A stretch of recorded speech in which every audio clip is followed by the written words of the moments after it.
We the Bears, monsters of the Midway, knocking teams out every Sunday. Fire in our eyes, can't stop our drive. Hit so hard, remind you of 85. We the Bears, monsters of the Midway, knocking teams out every Sunday. Fire in our eyes, can't stop our drive. Hit so hard, remind you of 85. Take a look at Chicago, you can smell it in the air. There's a hungry team called the Soldier Field going nuts, jumping out their chair. Teams rather be anywhere but here. We don't care if it's below zero. Better tougher for the snow, we still gon' break bones. If we win the point fit, we choosing to kick. Cause we got a defense that love to hit. Polarize the link with our smash mouth D's. Slicing up teams like Mike Singletary. Forever repping the seat, making Papa Bear proud. Giving Chicago something to shout about. We the Bears, monsters of the What's up, my good people? Welcome to the Panda and Grizzly Show. I'm Brian the Grizzly here, holding it down solo again. Dude, I'm glad we all got past this week one Bears game. It was tough. If you're a fan, when we got to halftime, I was concerned. They're scoring all these points. Our defense is not stopping them. We can't do anything on offense. Watching Caleb having problems reading, figuring out where to go with the ball, and the pressure in his face was coming consistently. So everything that we were worried about in the offseason, we were talking about, is this offensive line really ready to go? Can this Shelton really hold down center? Is Davis really going to be ready to play because he hasn't been doing anything all off season? The training camp came to fruition. We all were worried about those things. No matter how good the talent is around him, if you can't block for the man, you're going to have problems. And that's kind of what we saw and came out no matter what. But once again, the Bears are the Bears, and the defense comes to saves the day. Special teams is outstanding, and it kind of gives the feel of a great team winning. You know, we're building this team. We're winning as a team. It worked out really well. I'm happy we got all that stuff going on, but it was definitely concerning. So, what did we see during this game? The game was, Will Levis was interesting. It looked like the defense was a little bit rusty coming out the gates. They weren't really ready to see what everything they were seeing. The lines on both sides were really great. So, man, the Tennessee Titans line is amazing. What up, Grant Hill? Go Bears, bear down. Can't wait. By the way, guys, I'm definitely going to the game on the 29th. I might be going to a couple more games, but on the 6th, we might go to the Carolina game. So if we are, we'll let you know. You guys come and find us in our tailgate, and we'll definitely talk about these things. But I got to give props to the Tennessee Titans for their line. I feel like they really dominated most of the game, honestly. At the first half, their offensive line did a great job with neutralizing our rush, even with Montez Sweat. Montez Sweat was when he was in the game, I feel like he did really well. The time when they went down and scored that touchdown, the first one, he wasn't in the game at all. You saw the difference in how much he really matters to this team. But then all of a sudden, they started to kind of gain their footing a little bit. And that's why when they came out of the second half, and well, first off, say at halftime, all the reports are that they weren't afraid. They weren't really scared. They weren't really worried because they knew they could outplay this team. They knew they were good. They knew what they had, and they just had to rely on each other and go out there and play better. And that's kind of what they did. I was happy to see them know who you are, know what you can do, and rely on all your players. And that was epic. Randall says, DeMarcus Walker changed the game on D. DeMarcus Walker was really, really good. I don't know if he changed the game. There's a lot of things that on defense that really, stood out. Jalen Johnson, you could not throw to his side. That's the fact that you could not throw to his side.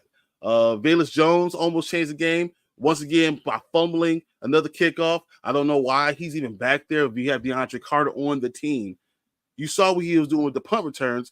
Imagine what he could do with the kickoffs. Why do we even have Velus Jones there? I don't know what was happening. And I didn't understand why Velus Jones was getting so many carries in the first half. It seemed like the coaching staff fell in love with their gadget plays. And now who's the best player? Because there's no way in the world Khalil Herbert is a worse player than Velus Jones at running back. There's none.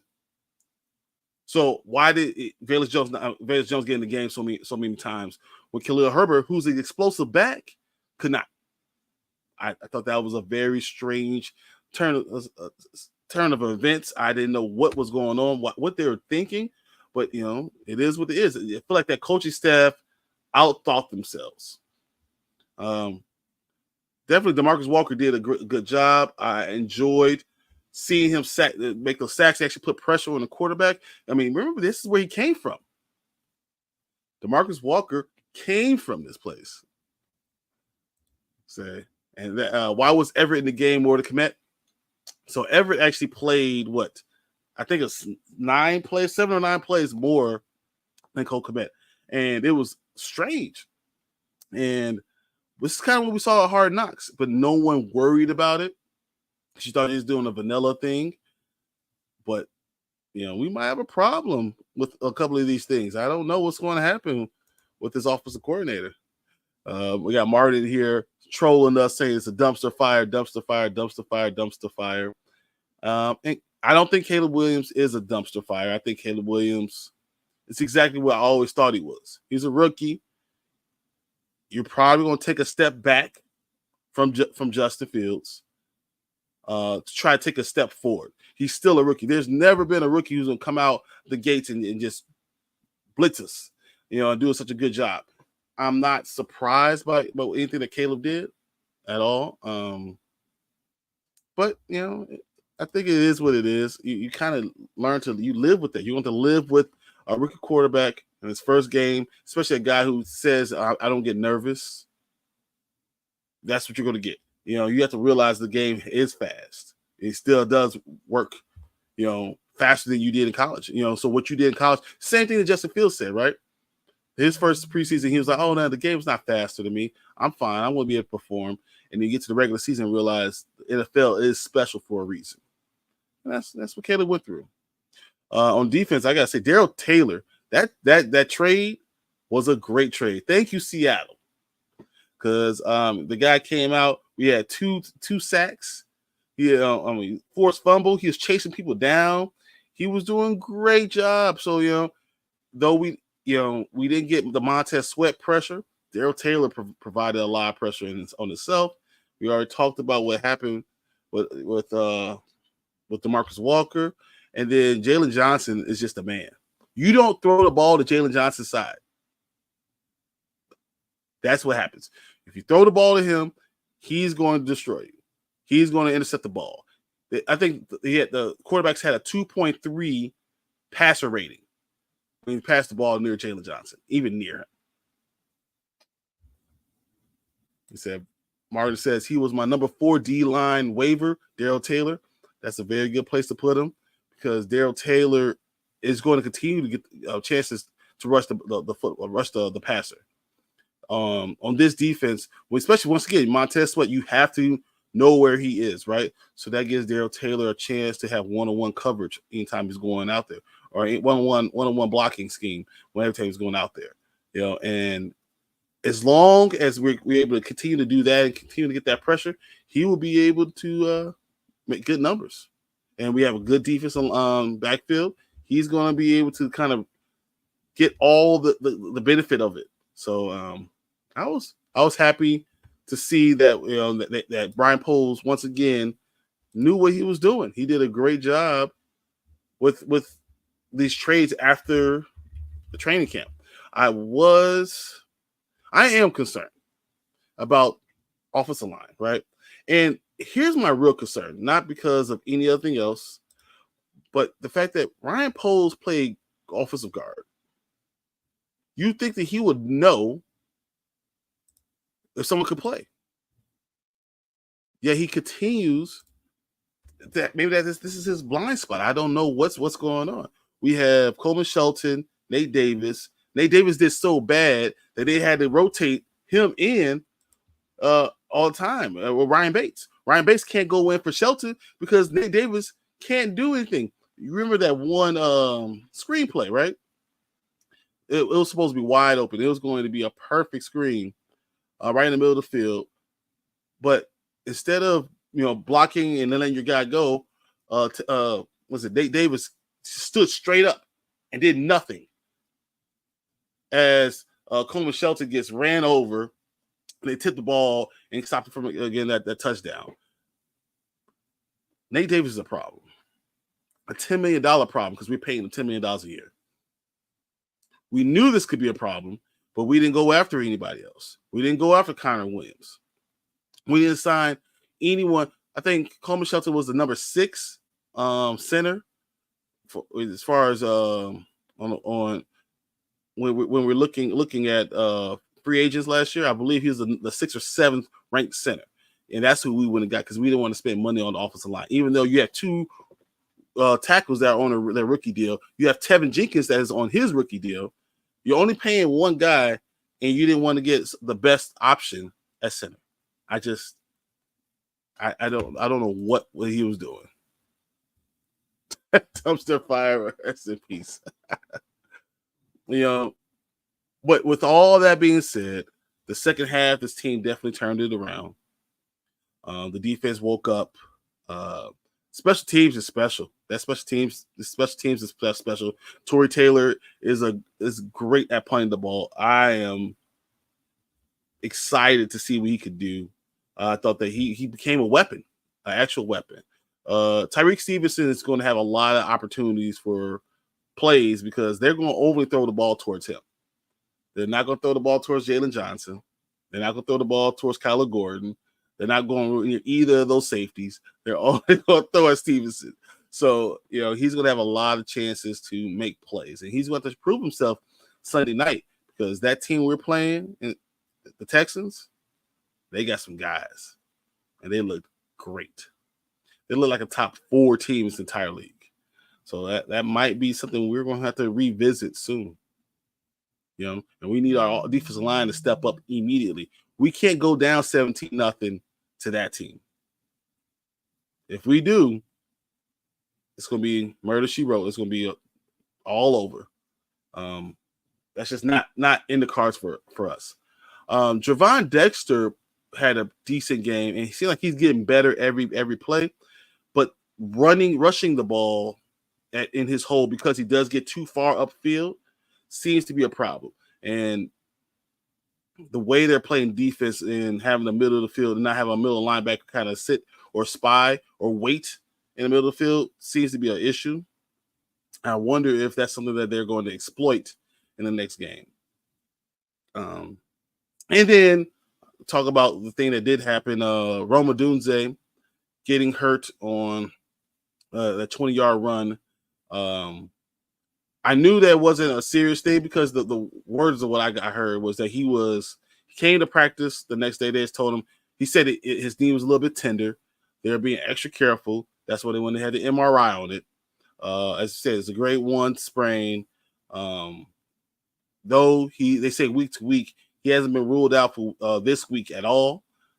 I do believe by Thursday he will be ruled out. They will say they're going to rest him at least a week, maybe 2. And give him a chance before he comes out there. You don't want to hurt your prize wide receiver right now because you can bring in Tyler Scott. You can do other things. You can concentrate on getting the ball to Keenan Allen, DJ Moore, and stuff like that. And honestly, I think that they need to look at who's their number 1 because they were forcing the ball to Keenan Allen instead of letting DJ Moore do what he was doing because he was having a good game. He was catching the ball. He was taking the top off the defense. He was, yards after catch. I don't know why we don't think DJ Moore needs to get the ball, or just spread it out to everybody. Use Cole Kmet, put him in the game, right? Let him actually run routes that matter, because there are too many times I only saw Cole Kmet really go on 4 or 5 routes that mattered to the offense at all. And I don't know if they were worried about their defense, their ends, because our problem line is really a tackle. But Cole Kmet just did not go out. And it's like Everett was the number 1 tight end, which is stories that we did hear in training camp that was happening. So I mean, all those things were going on. Jonathan Owens did a great job on special teams.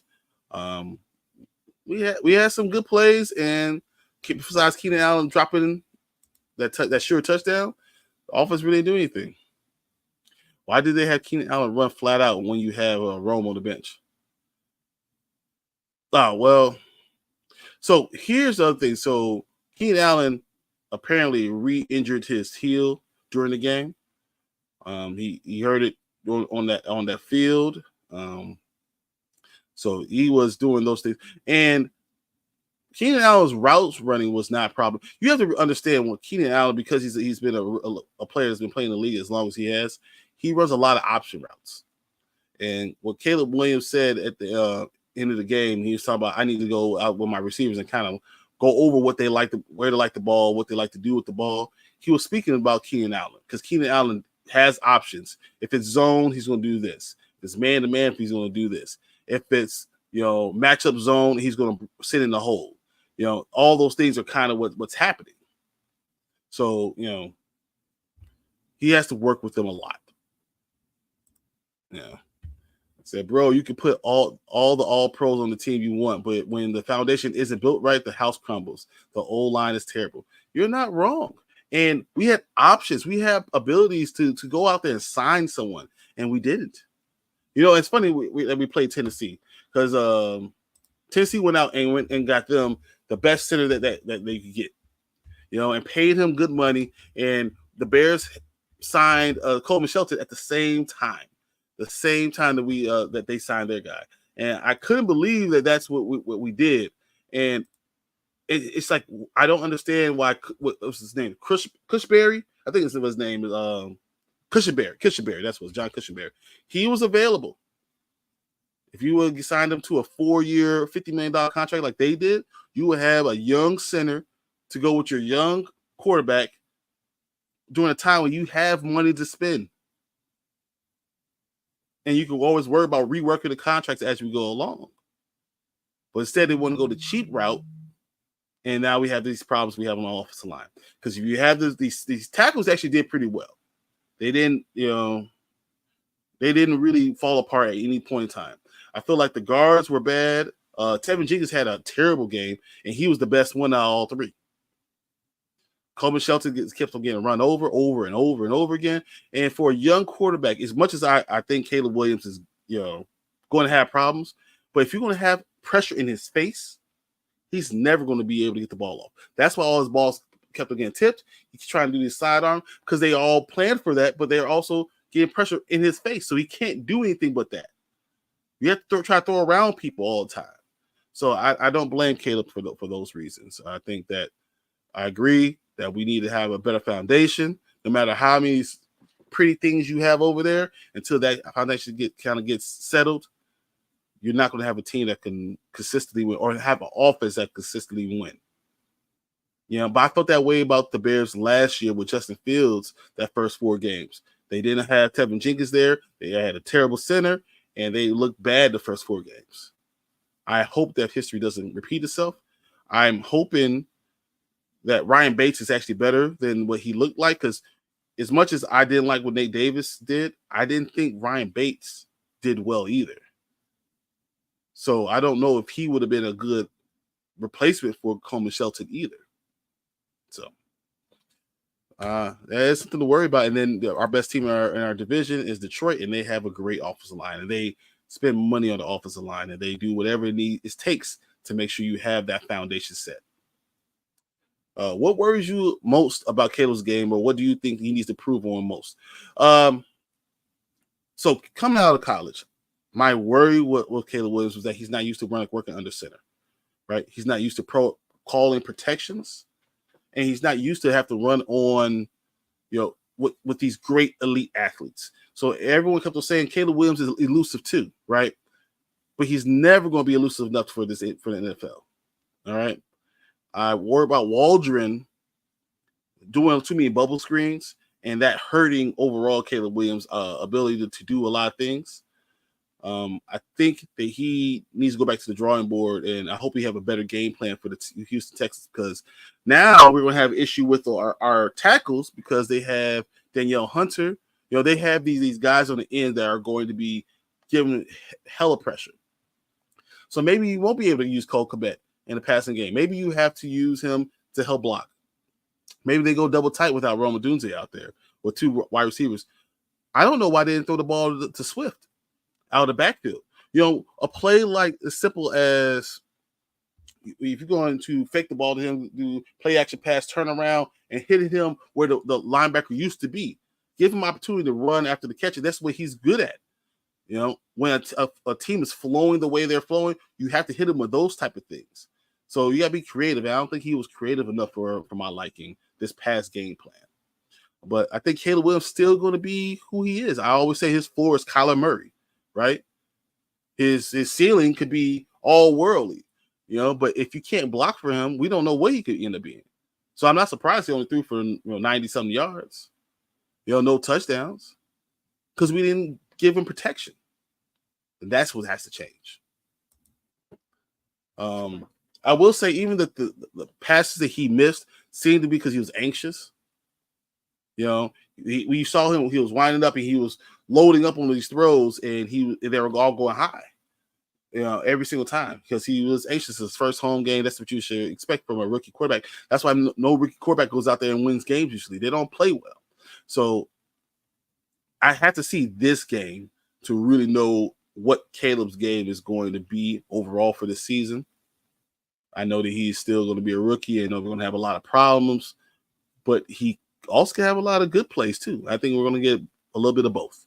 But you should run the ball. And Waldron did not do that. I think last year we had one game when we ran the ball like 25 times. And every other game we ran the ball at least 25 times. You know, and if you do that to a rookie quarterback, you have him dropping back 40 times and he's not ready for the NFL, you're asking him to have problems. And we've gotten lucky because there's a couple of passes that should have been intercepted that weren't. So I'm not going to give him the benefit and say, oh, you didn't have an interception. It should have been intercepted. But you're not helping him. We all have to come together. The offensive line needs to come together. They need to have, you know, do their best job. You know, Waldron has to make sure he's calling plays, running the ball, giving Khalil Herbert a chance, giving Swift the ball. I want to see what happens with Roshan. I didn't understand why Travis Homer was in the game as much as he was. It was crazy. Every time I turn around, Travis Homer's in the game. I'm like, why? Between him and Valus, what are you guys doing? We're supposed to have a backfield with Roshan. We got Khalil Herbert, and then we'll have Swift. But really, Khalil Herbert didn't even get in the game to the fourth quarter. So I feel like he was out thinking himself a lot out there. You know, so that's a problem going forward, and that's the thing we're going to have to kind of work with. And that's actually whispers we heard from Seattle when they were talking about him, that Shane Waldron might be the issue because he likes bubble screens. He's, you know, not really an upgrade. So that pop up when Odunze caught it and fumbled, yeah, that was crazy. That should have been intercepted, 100%. I can't see which one that is, but yeah, trolling me. But Tennessee's line is good. Tennessee's defensive line is good. They're good on both sides of the ball, and I'm not surprised that they looked okay. If Will Levis wasn't hot garbage, then they probably would have won the game. But Will Levis got pressure on him, and he threw the ball to everybody. And did that really surprise anyone? Yeah, not me at least. I think that the Houston Texans are going to kind of create a bigger problem for us overall. CJ Stroud is the truth, right? They have two good running backs. Wide receiver wise, we got Diggs. So even Jalen Johnson goes on Diggs, right? Okay. Well, then they're just gonna say, okay, well, we got Dalton Schultz, right? Then we have Nico Collins. Who's gonna do if we're gonna have Stevenson and Nico Collins? That might be a problem. Okay, and then we have they have, of course, Tank Dell. Now, who's gonna be able to get Tank Dell? Who's gonna do that 1-on-1 and his quickness? they're going to spread the field out a lot. And as I said, they got a decent line and they have good running backs. Joe Mixon, Dameon Pierce, that's all going to be really good. I worry about this team. I think this is going to be a big test, and we can just serve, like if we could just stay close to them, that's going to give us a lot of confidence. And if we can steal a game, great. But know that this team is ready to play. D'Amico Ryans is a great coach. CJ Stroud is learning every day, getting better every day, and they have even more weapons than we do because they got Bobby Trees out there too. So that offense is great. And if you think that's all where it stops, their defense is great, right? We got Will Anderson on one side. You got Danielle Hunter on the other side. We do have Mario Edwards in the middle. But Fadukasi is pretty good at defensive tackle. So you might want to run out Mario Edwards, but he's going to be amped up against this team, his old team. Still, Hanson, Aziz Al-Shair is making every play. Henry Tuatuo is making a lot of plays. And then you look at Jalen Petrie, amazing, right? Jimmy Ward, amazing. Derek Stingley, a shutdown corner. This team is almost built to beat us. And the only way we really can beat them is if we have a much better game in the middle of our line so we can exploit Mario Edwards Jr. And that's why I will go trying to exploit it during the run game, trying to hold on to the ball as much as I can. Then I'll go play action off of that, but I'll get the ball to DJ Moore more than I'll get to anyone else. I'm Keenan Allen. I will let the play off of DJ Moore. I will actually make our number one receiver the number one and play like San Francisco did yesterday, what they did with Debo. So use DJ Moore like they do Debo. Keenan Allen be the guy off of that. And then you try to run the ball and get the ball to Swift in space. Take the ball away from Caleb Williams. Don't make him have to make these plays. Let the rest of the offense do it and do what you do well. If you do that, at least you keep the game close because you know that your defense will put some pressure on CJ Stroud and try to make him make some mistakes. And they can do it. So I think that's where we really stand as far as week 2. And, playing away, maybe that helps you. Maybe you have no pressure, less pressure on your team, on yourself as a rookie. And you can just play free. And everyone's ready to go. So, as I said, I think Roma Dunze will be told to sit down, not do anything next week, and come out the week afterwards. And then we try to go on the road. So, if I was a betting man, I would probably say that Houston beats us. Score of 27-23. We lose by 4, which means we don't cover. But I think it'll be a close game if we play the right game. And that's a team that we should really look at to try to be more like this season and next season. So that's my outlook for overall for next week. As far as fantasy football goes, guys, there are a lot of things that I didn't see coming. I wasn't surprised that Justin Fields looked as good as he did. Everyone says, "Oh, he didn't score any touchdowns," but the offense ran well, and Pittsburgh went better than it had in a long time. So I wasn't surprised by that. Baker Mayfield looked amazing.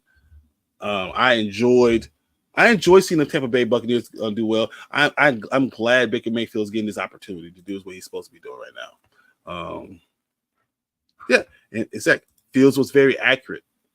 He took advantage of the situation, and he still was able to run the ball, and he was responsible for over 200 yards of offense with a line that everyone said was terrible, right? And he was able to win with that line.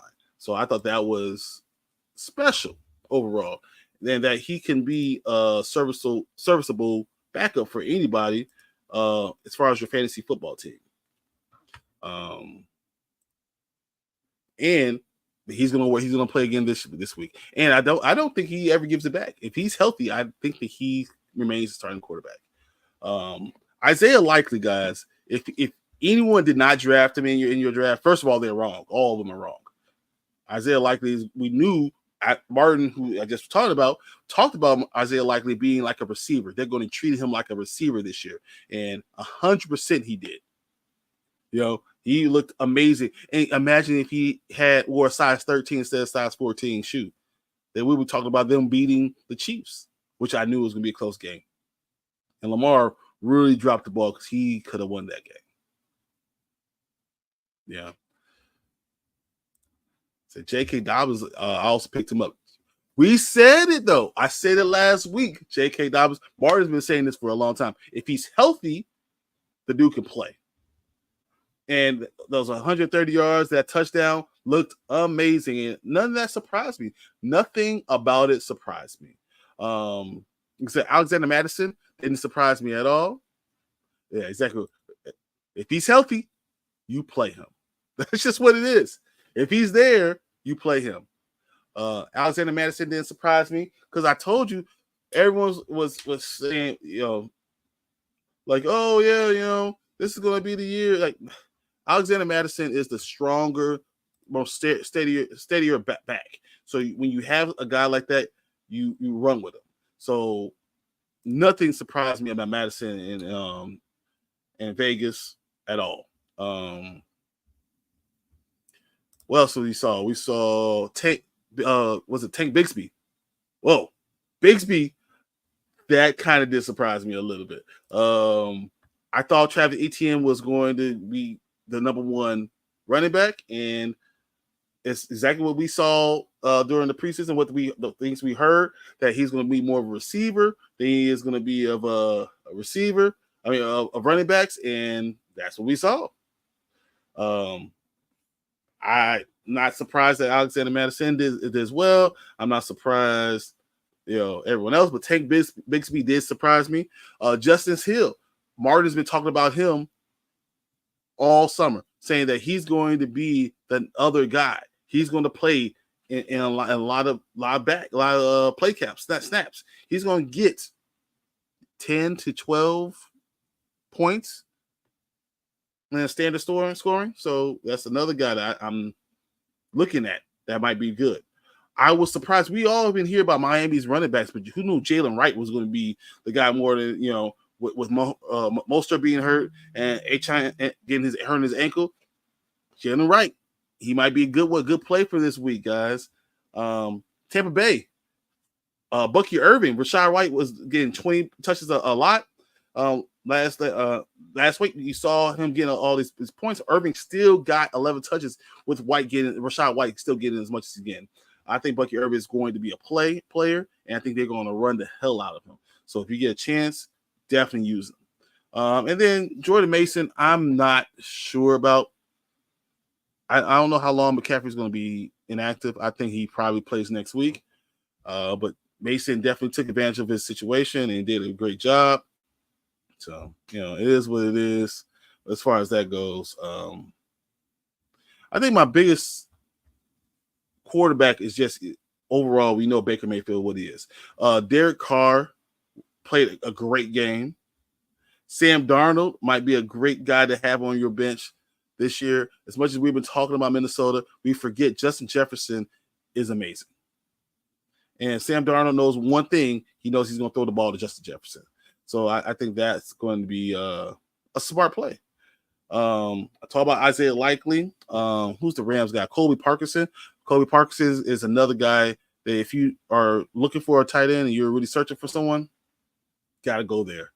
But yeah, I think I was surprised that Brandon Cooks was used as much as he was. Rashid Shaheed, we knew last year he could play, and he went undrafted in a lot of leagues. He's available in 42% of your leagues. You probably should go get him. Demarcus Robinson, with Puka now being out for 4 weeks, I already put a request in to grab him because I got Puka in my dynasty league. I think that he's someone who's going to be available because he's only rostered in by 50% of all leagues. You need to go try to fill that up. I think going against Arizona's defensive backfield, that he's probably going to get a lot of catches. And PPR, you're going to be a PPR machine. He's going to get a lot of catches next week. So I think that was going to be good. He says, I told you Puka wasn't going to do it again. You knew the knee injury was coming. Okay, I got you. That's all right. But his backup will be good for me overall this week. So I hope it helps for you guys. Wan'Dale Robinson is only owned in like 7% of the leagues, and he seems to be the number one guy. The problem is the guy throwing him the ball is Daniel Jones, and Daniel Jones is terrible. I saw this meme today talking about let's build the worst. We will build the worst quarterback in all the NFL. And said he had the head of Daniel Jones, he had the arm of Daniel Jones, he had the legs of Daniel Jones, he had the body of Daniel Jones, and all together he was Daniel Jones. That's what I think about him. Now Puka's going to be just fine eventually. Alec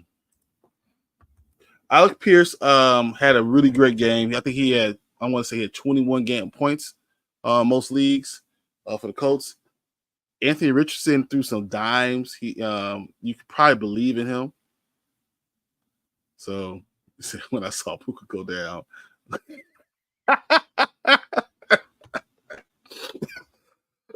I was upset too. Luckily, I was ahead enough that I didn't have to worry about it. But yeah, I was upset. That's good. Another player. So Martin has been saying, don't go pick rookies, especially at the beginning of the season, right? So people were going out and drafting Marvin Harrison Jr. in the 7th, 8th, 9th round. You grabbing this guy, and if you did, you were very disappointed last week because he didn't do anything. And the guy who did do it, Greg Dortch, who's been there, done that. I think he had 6 receptions for 47 yards. He's the wide receiver 3. He's probably going to be open a lot. And the teams are going to play hard against Marvin Harrison Jr. It's going to take them a little time to learn how to play in the NFL. So I think that's another great waiver wire target. So I think if you guys want to know defense, if you guys do IDP, Martin just finished doing his. I was checking that out earlier. He has some really good ones, and he will help you build your IDP champion. We're going to talk about that again on Wednesday too. But if you need to go check out anything, I will check that video for defensive IDP guys. I overall thought I was enjoying. Yeah, he said when I saw Marvin Harrison do nothing, he just laughed. Overall, guys, I feel like the Bears did exactly what we thought that was going to happen. They showed that their defense is good. They showed that the special teams are good and that their offensive overall skill players are good, but need to be put in the right position. And it's going to take a rookie a little time to figure out what that is. So everyone who drafted Caleb Williams, everyone who thought that he and Rome Odunze was going to have this amazing connection right away, don't get rid of him. Just saying, temper your expectations. Know that it's going to take him a little time to figure out how to do these things, how to be this player, the player that he's going to eventually be. I think his floor is Kyler Murray, but he could be as good as anyone else. He could be, I hate saying Aaron, he could be that guy. That's his favorite player. That's how he wants to be. He could have that, but it'll take him time to get there. The question is, do the Bears have to lose while he figures this stuff out? My hope is that our defense is good enough, that the talent is good enough around him, and they'll learn to run the ball and take the ball out of his hands a little bit and just ask him to do the little things. Treat him like we treat Ben Roethlisberger his first year in Pittsburgh. If you do that, we will be okay overall this season. We have enough talent on this team to win a lot of games and make it to the playoffs. And the truth is, with Jordan Love being out probably the next 3 weeks, most likely the next 3 weeks, I think we have an opportunity to gain some games on the Green Bay Packers up north and sneak into this playoff. Maybe we get to a 6th seed instead of even the 7th seed. But hopefully that all comes to fruition, but we won't know until we see what happens with the offensive line. If the offensive line can block for Caleb.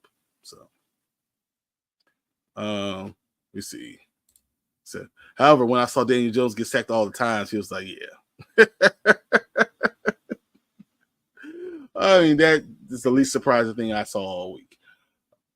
once again, so guys, we're gonna have another show tomorrow on Dynasty Pilot. It'll be me and Martin together. Hopefully Mark will pop in too, but we'll be talking about these same things. We're getting you ready for the Thursday night game.